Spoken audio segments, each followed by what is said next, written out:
नाज़रीन, खिप्रो में राजड़ बिरादरी के माण्हुनि शहरी नई सिविल सोसाइटी पारां अछड़े तरह वासियुनि ते खैरपुर पुलिस जी ज़्यादतियुनि ख़िलाफ़ एहतजाज कयो वियो। रिपोर्ट कर रहा है असद शाह।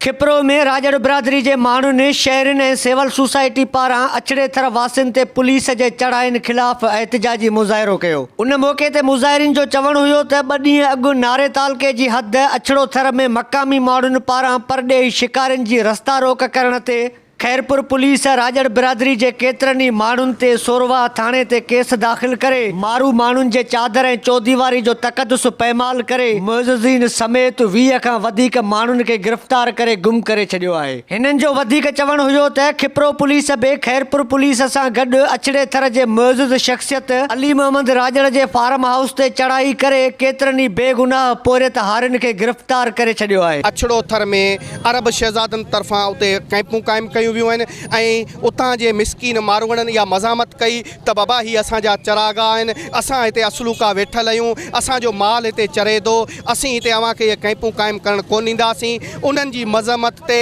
उन्हनि अरब शहज़ादनि जे वाठनि तरफ़ां खैरपुर जे SSP ऐं उतां जेको सुहाओ थाणे जी जेका पुलिस, ज़िले सागर जी पुलिस, नवाबशाह जी पुलिस, 3 ज़िलनि जी पुलिस अछड़ो थर जे मिसकीन माण्हुनि जे घरनि ते रेड कयो आहे, चौदीवारी जो तक़दुस पैमाल थियो आहे ऐं मिसकीन माण्हुनि खे खणी गुम करे छॾियो आहे। उते जे मोज़िज़ महिमान माण्हू जेके आहिनि उन्हनि ते FIR कटरायूं आहिनि, उन्हनि खे गिरफ़्तार कयो वियो आहे, चौदीवार जो पैमाल कयो वियो आहे।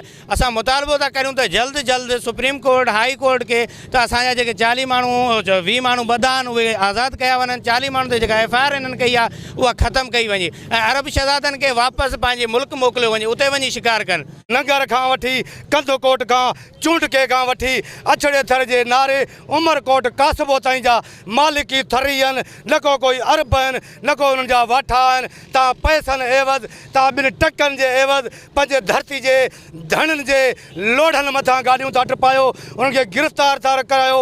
तव्हांजी अखि एॾी अंधी थी वञे, तव्हां मुअज़्ज़िज़नि खे गिरफ़्तार था करायो। चाचे अली मोहम्मद राजड़ जहिड़ो मुअज़्ज़िज़ माण्हू जे थर में सदाई समाजी कमु कया, तव्हां उन्हनि खे गिरफ़्तार करायो आहे, पर असीं उन्हनि जा धणी आहियूं, असीं उन्हनि जा वारस आहियूं।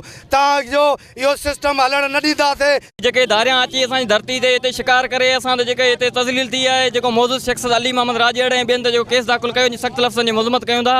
सुप्रीम कोर्ट हाई कोर्ट खां मुतालबो कयूं था असांजे इन धरती धड़ियुनि सां इंसाफ़ कयो वञे। मुज़ाहिरीन वसवारनि समेत सिंध हाई कोर्ट खां मुतालबो कयो आहे त मामले जो नोटिस वठी असां सां इंसाफ़ कयो वञे। कैमरामैन टीम सां गॾु असद शाह, आवाज़ न्यूज़, खिप्रो।